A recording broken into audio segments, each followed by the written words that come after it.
Welcome to तथास्तु institute of civil services.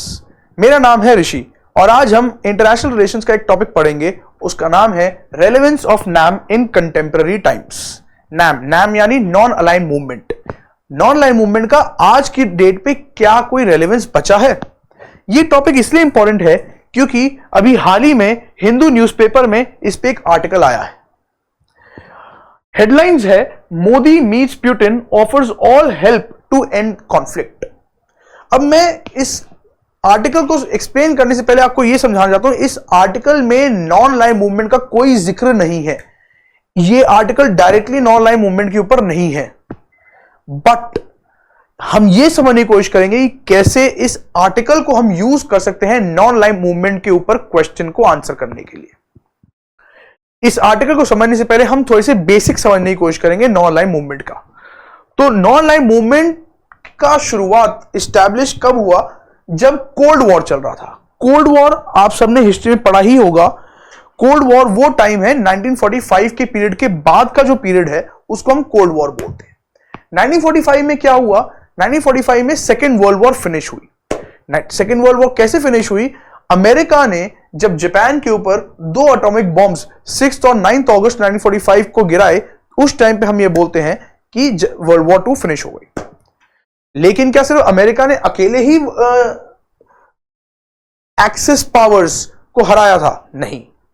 USSR उस time पे सोवियत स्टालिन की लीडरशिप के अंडर उन्होंने directly on the field, on the ground Germany और इटली को हराया।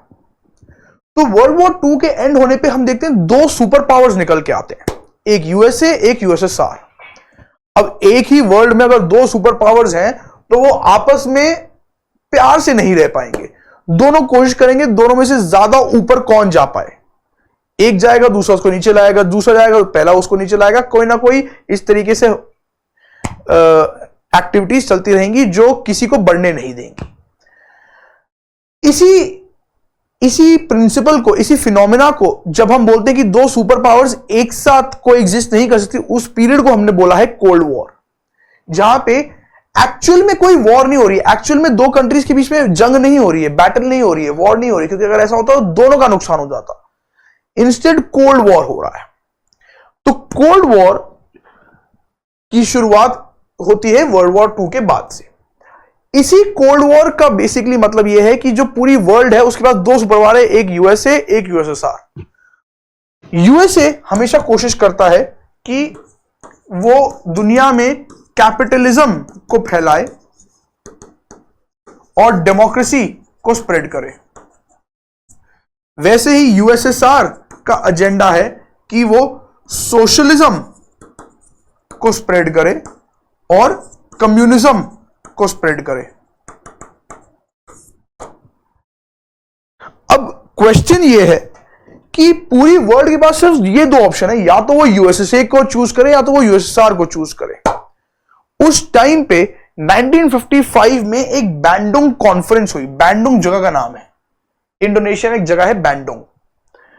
इसको एशियन अफ्रीकन कॉन्फ्रेंस ही बोलते हैं। जो न्यूली इंडिपेंडेंट डीकोलोनाइज्ड कंट्रीज हैं एशिया की और अफ्रीका की, कुछ 29 कंट्रीज 1955 में मिले और उन्होंने ये कॉन्फ्रेंस में एजेंडा सेट किया कि कैसे पीस इस्टेब्लिश करें वर्ल्ड में, और थर्ड वर्ल्ड यानी ये जो न्यूली इंडिपेंडेंट कंट्रीज हैं इनका क्या कंट्रीब्यूशन हो सकता है वर्ल्ड में इस कोल्ड वॉर पीरियड के बीच में। इस कॉन्फ्रेंस का बेसिकली एजेंडा था कि क्या हमारे पास कोई तीसरा ऑप्शन भी है या सिर्फ यूएसए और यूएसएसआर ही है। यहां से एक फाउंडेशन आया नॉन अलाइन मूवमेंट का।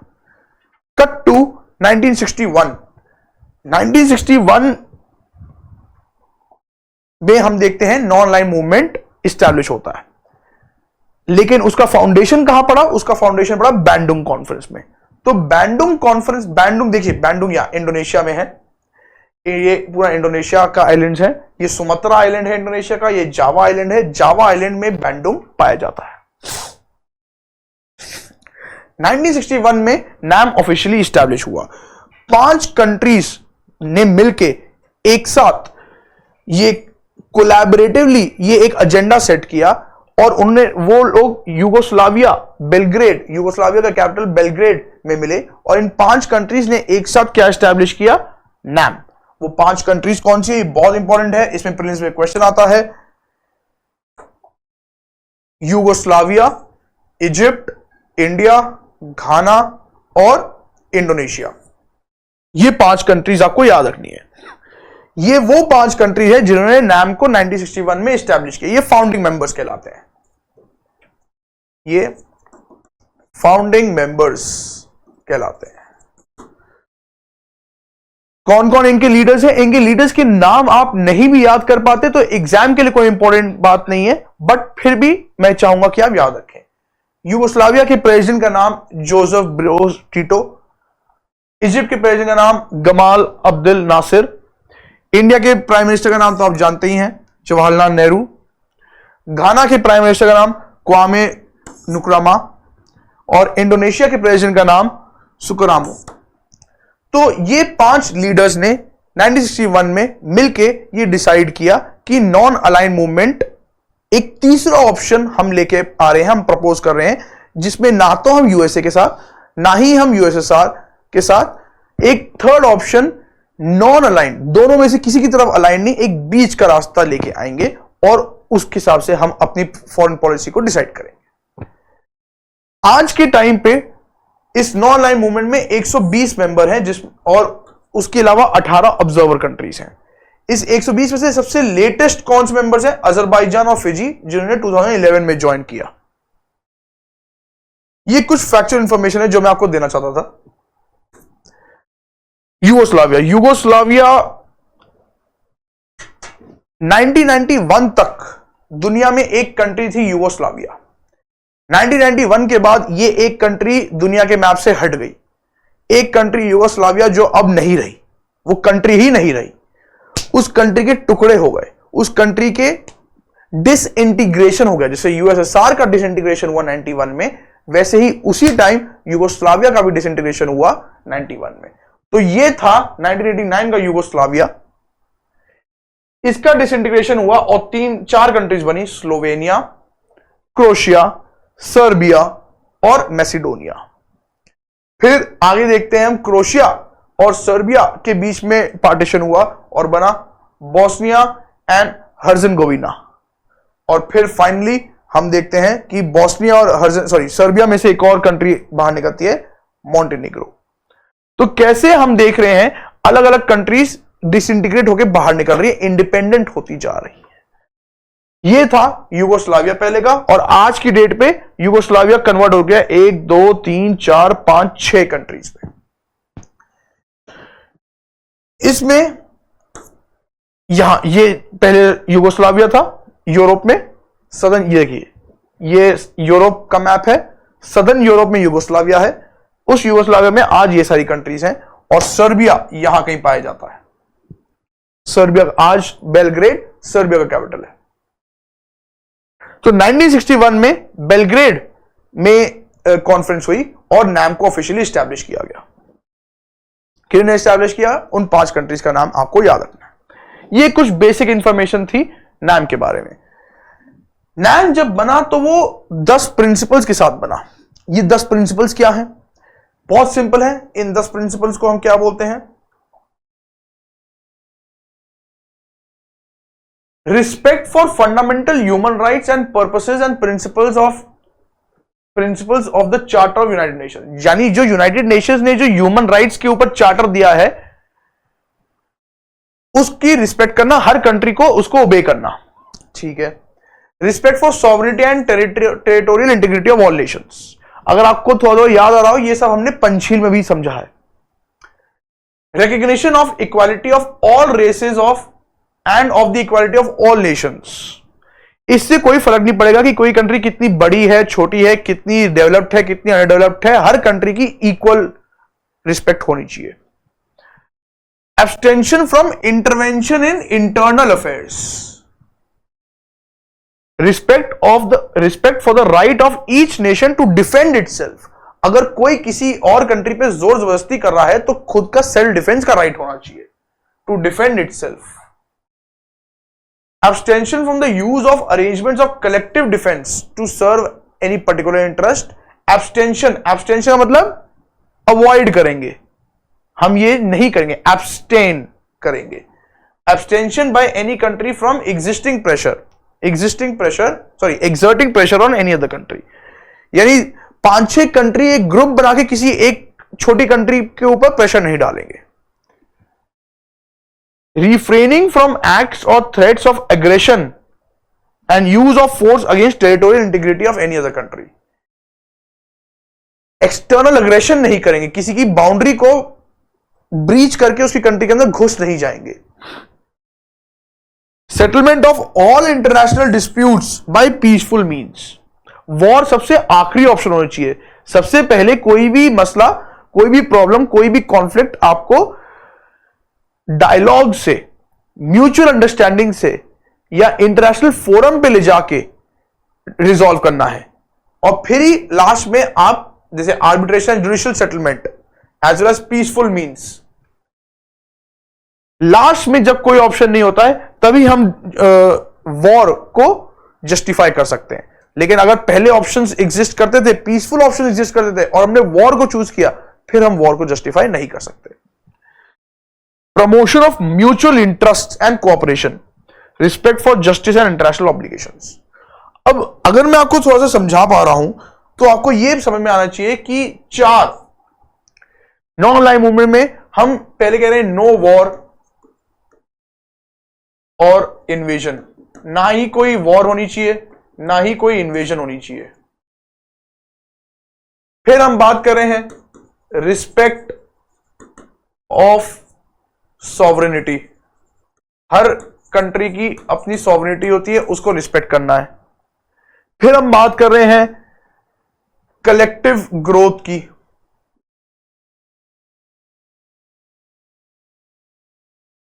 और फिर हम बात कर रहे हैं इक्वल, सबको इक्वल अपॉर्चुनिटी मिलने की.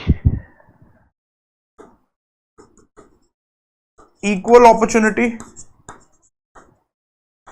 To exist. तो अगर मैं पहला पॉइंट फिर से पढ़ूं, respect of human rights for all. तो रिस्पेक्ट ऑफ ह्यूमन राइट्स, अगर मैं ये 4 मेजर ब्लॉक्स चुनूं, उन 4 मेजर ब्लॉक्स में से पहला point respect of human rights कहां पे फॉल करेगा? Equality for all, equal opportunities for all to exist. तो यहां पे मैं नंबर 1 लिख देता हूं, या इसको यहां ना लिख के यहां लिख देते हैं number 1. Respect for sovereignty and territorial integrity of all nations, वो हो गया हमारा दूसरा number. Recognition of equality of all races and equality of all nations, वो हो गया हमारा तीसरा नंबर, चौथा नंबर. एब्सटेंशन फ्रॉम इंटरवेंशन और interference in internal affairs, again respect of sovereignty, किसी और के कंट्री के अंदर दखलंदाजी नहीं करनी है, तो ये दूसरा number. Respect for the right of each nation to defend itself, कोई वॉर नहीं करनी है, पहला. Abstention from the use of arrangement of collective defence to serve, again आप इसको पहले में भी डाल सकते हैं, नहीं तो आप इसको इक्वल अपॉर्चुनिटी टू एग्जिस्ट में भी डाल सकते हैं. Abstention by any country from exerting pressure on other countries, same.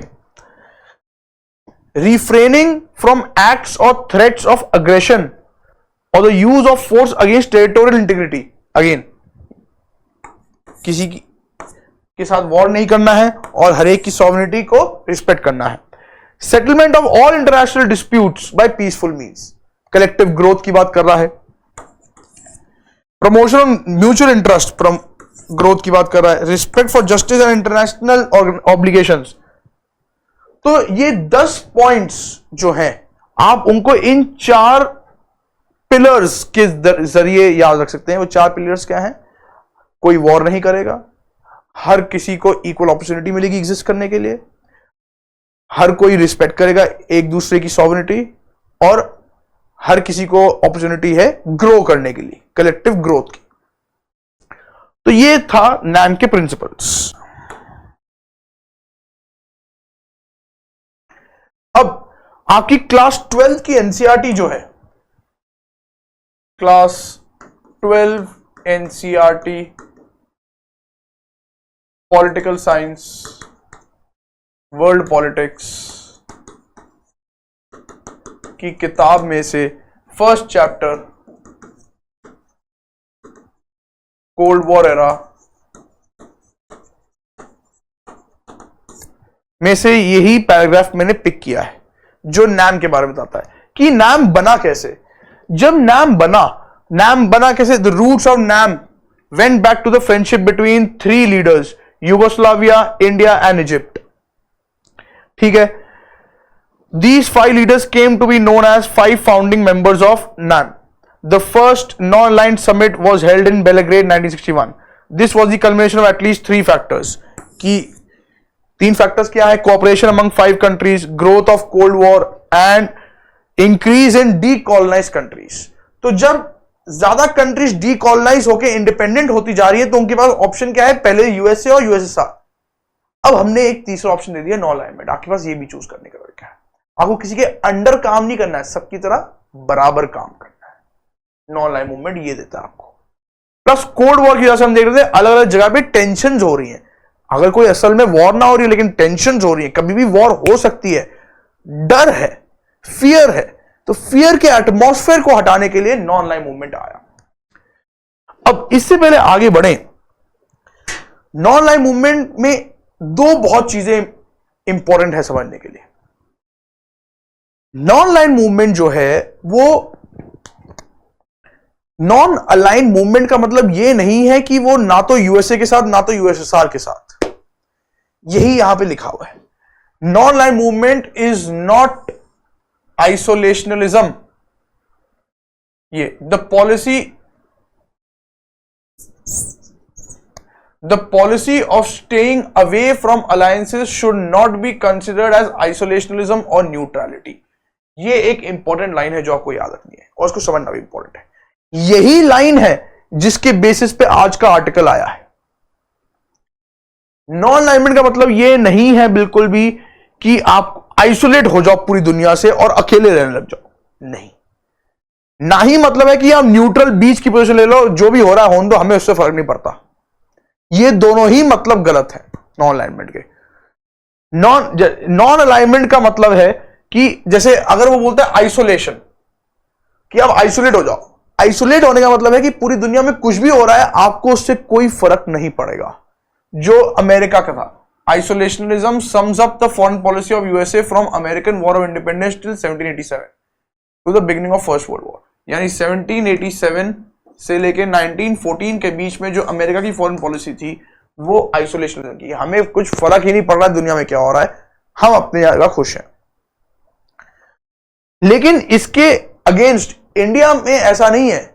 India हर जगह अपना पीस इनिशिएटिव लेके आने की कोशिश करता है, मीडिएट करता है रिजॉल्व करने के लिए। कहीं पे अगर कोई क्राइसिस है तो उसको रिजॉल्व करने की कोशिश करता है। इसका बेस्ट एग्जांपल है prime minister Nehru has had sent medical assistance, medical troops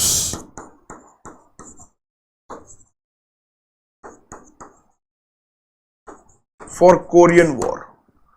जब 1950 और 53 में कोरियन वॉर हो रही थी तो प्राइम मिनिस्टर ने नाम के तहत कोरिया में इंडियन आर्मी के मेडिकल कोर को भेजा, मेडिकल कोर टीम को भेजा, जो वहां पे इंजर्ड सोल्जर्स की हेल्प कर रहे थे। अब इसका मतलब यह है कि हम कोरियन वॉर को सपोर्ट कर रहे हैं? नहीं, हम वॉर को सपोर्ट नहीं कर रहे। नॉन अलाइनमेंट वॉर को सपोर्ट नहीं कर रहा है। नॉन अलाइनमेंट का मतलब यह नहीं है कि हम आइसोलेट हो जाएंगे। नॉन अलाइनमेंट का मतलब यह है कि हम अपना कंट्रीब्यूशन देंगे उस मसले को, उस कॉन्फ्लिक्ट को रिजॉल्व करने के लिए। Similarly non alignment movement is also not neutrality. Neutral रहना नहीं है। न्यूट्रलिटी का मतलब क्या होता है? Neutrality refers principally to a policy of staying out of war. States practicing neutrality are not required to help end the war. जब खत्म होगी, हमें क्या, हमें मतलब नहीं है। जब वॉर खत्म होगी तब हम बात करेंगे, अभी हम बात नहीं करें। नहीं, नॉन अलाइनमेंट मूवमेंट का मतलब होता है कि non-aligned states, including India, were actually involved in wars for various reasons. they also worked to prevent war between others and tried to end wars that had broken out. India ने बहुत बार mediation किया है, ये चीज को अपनाया है कि कहीं पे भी अगर वॉर हो रही है तो इंडिया अपना योगदान देता है कि कैसे उस वॉर को बंद किया जा सके. तो नॉन लाइन मूवमेंट आइसोलेशनिज्म भी नहीं है, नॉन लाइन मूवमेंट न्यूट्रलिटी भी नहीं है. ये दो पॉइंट आपको समझने चाहिए कि नॉन लाइन मूवमेंट में India is not away from the world, India is in the centre of the world and India will try to contribute in whatever way it is possible to resolve the conflicts between rival parties. इस बात को हम अपने Indian constitution में भी देख सकते हैं. कैसे देख सकते हैं? अगर आपने इंडियन पॉलिटी पढ़ा है तो इंडियन कॉन्स्टिट्यूशन का आर्टिकल 51 जो डीपीएसपी है, जो directive principle of state policy है, वो ये बोलता है कि promotion of international peace and security, the state shall endeavour to promote international peace and security, maintain just and honorable relations between nations, foster respect of international law, encourage settlement of international disputes by arbitration. इसका मतलब क्या है? इसका मतलब यह है कि DPSP हमारा 1950 कॉन्स्टिट्यूशन में आ गया था, नॉन लाइन मूवमेंट तो बाद में आया है. तो नॉन लाइन मूवमेंट का जो प्रिंसिपल्स है वो इंडिया बहुत पहले से ही मानता चला आ रहा है.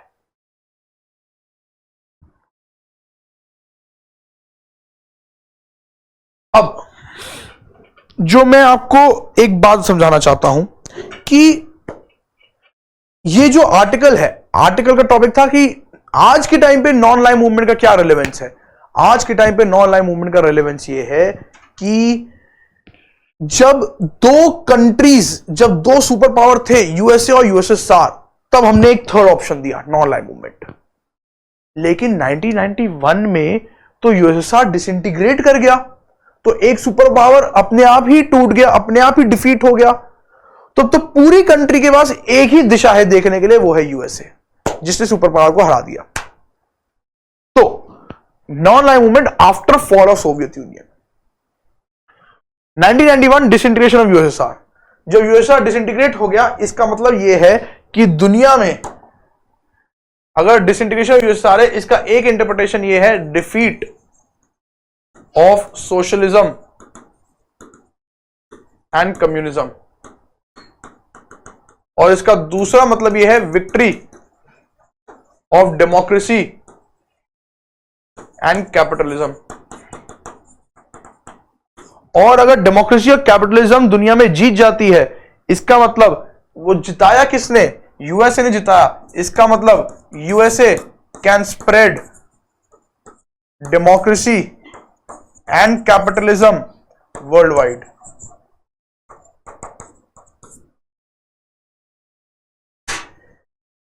क्या एक सुपर पावर के हार जाने का मतलब यह है कि दूसरे सुपर पावर को पूरी वर्ल्ड मिल जाएगी?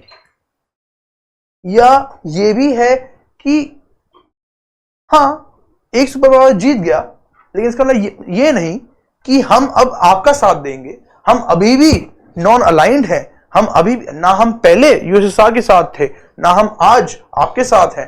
तो ना यूएसएसआर के ना रहने से हमारी फॉरेन पॉलिसी पे कोई फर्क नहीं पड़ेगा. यह मतलब है नॉन लाइन मूवमेंट का. तो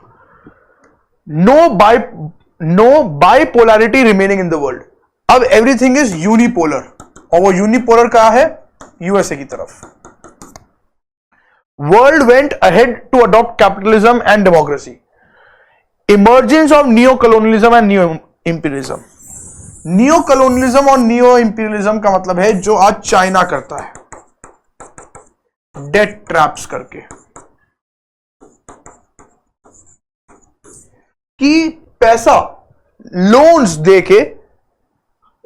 देके ऐसे लोन्स देके जो चुकाए ना जा सकें, और लोन्स देके किसी कंट्री को इन्फ्लुएंस करना.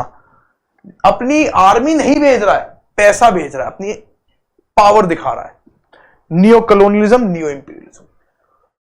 इस कंटेक्स्ट में आज नैम का क्या सिग्निफिकेंस है? आज नैम का क्या रेलेवेंस है? Relevance of NAM in contemporary times. तो स्ट्रेट फॉरवर्ड क्वेश्चन आता है, even after the disintegration of USSR is should the summits and meetings of NAM should they continue? तो यस, क्योंकि नैम इसलिए कंटिन्यू होना चाहिए क्योंकि ये सारे ऑब्जेक्टिव्स वो अचीव करने में हेल्प करता है। पहला ऑब्जेक्टिव क्या है? पहला ऑब्जेक्टिव है बैलेंसिंग ग्लोबल पावर पॉलिटिक्स।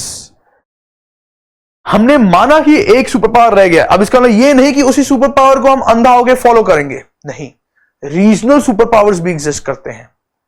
तो countries to maintain strategic autonomy. Strategic autonomy का मतलब यह है कि अगर आज भी नैम एग्जिस्ट करता है, आज भी नैम एग्जिस्ट करता है, तो ऑटोनॉमी, ऑटोनॉमी का मतलब इंडिपेंडेंस। स्ट्रेटेजिक ऑटोनॉमी का मतलब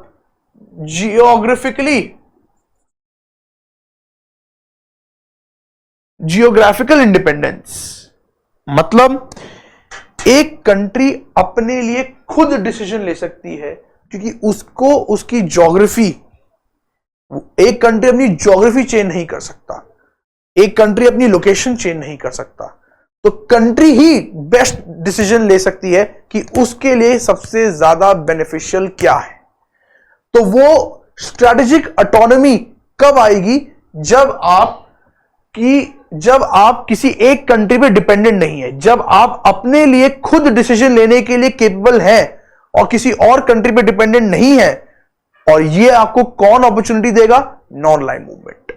तो नॉन लाइन मूवमेंट आज एग्जिस्ट करता है, तो बहुत सारी कंट्रीज को स्ट्रेटेजिक ऑटोनॉमी एक्सरसाइज करने का मौका मिलता है। स्ट्रेटेजिक ऑटोनॉमी एक्सरसाइज करने का मतलब क्या है कि अपनी ज्योग्राफी से रिलेटेड जितने भी डिसीजंस हैं, रिसोर्सेज कहां जाएंगे, ट्रेड कैसे होगा, एवरीथिंग, बॉर्डर्स कैसे सिक्योर करेंगे, एवरीथिंग, वो सब वो खुद लेंगे, ना तो वो किसी और पे डिपेंडेंट रहेंगे। Avoid dependence on any one global power. दूसरा जो रेलेवेंस है नॉन लाइन मूवमेंट का, एडवोकेसी फॉर मल्टीलैटरलिज्म।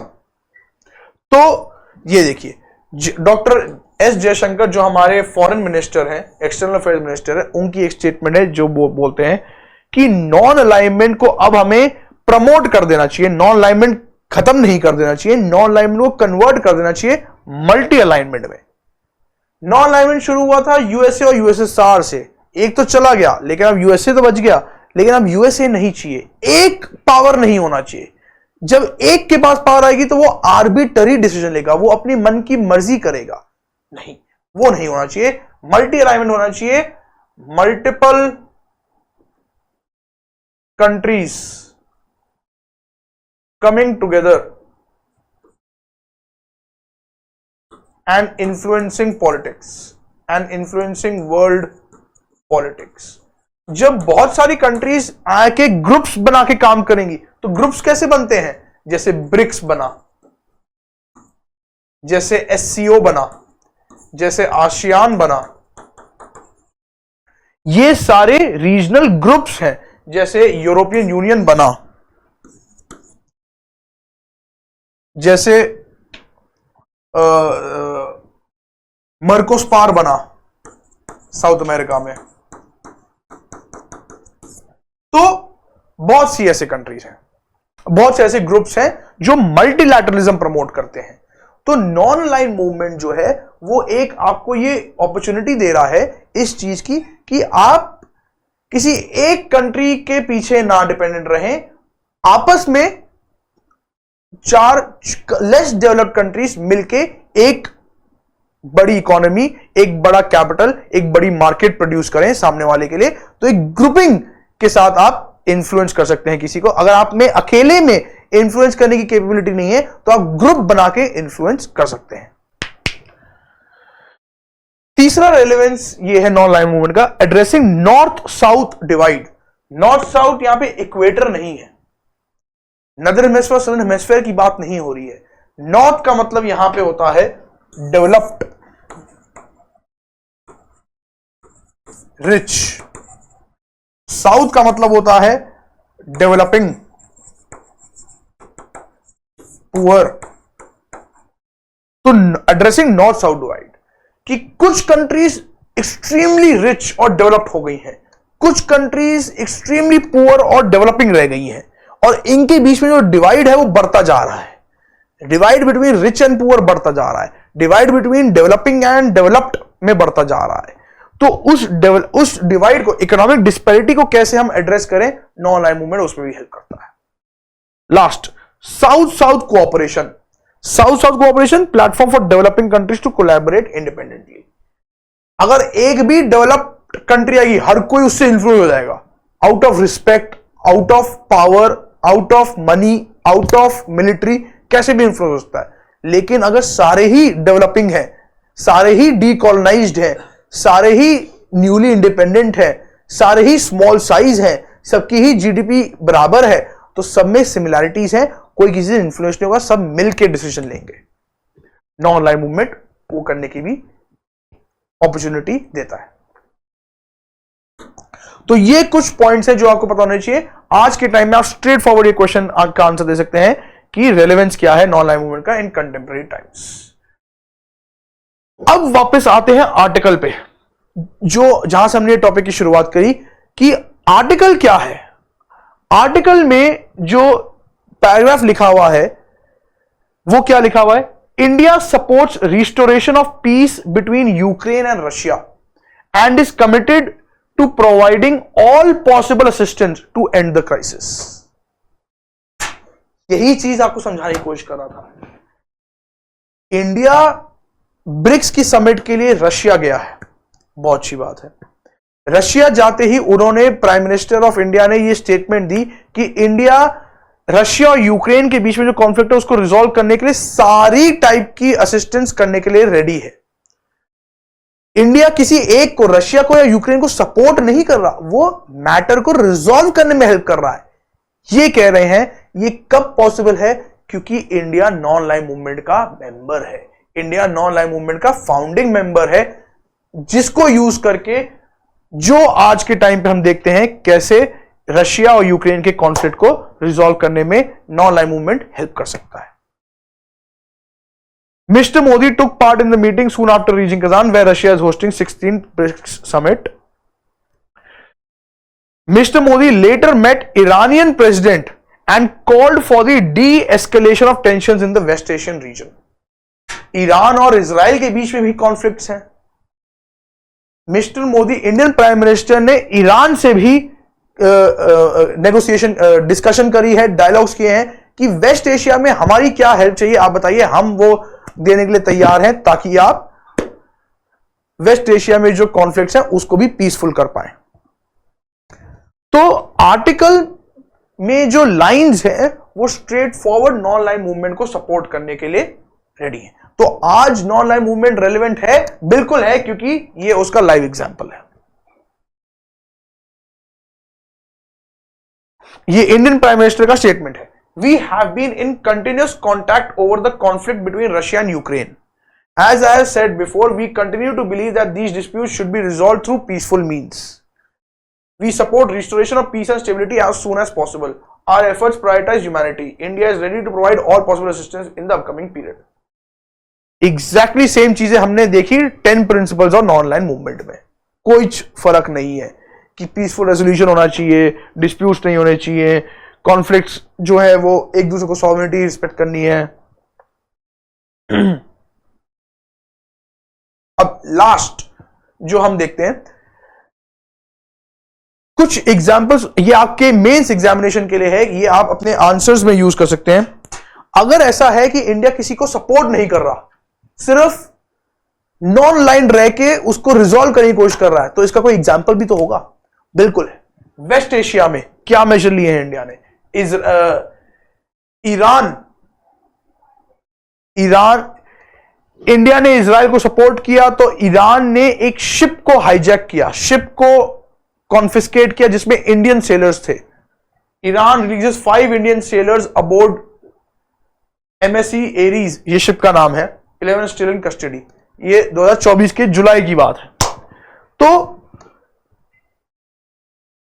अब जब ऐसा हुआ तो इंडिया और ईरान ने आपस में नेगोशिएशन करी और ईरान को इंडियन सेलर्स छोड़ने पड़े।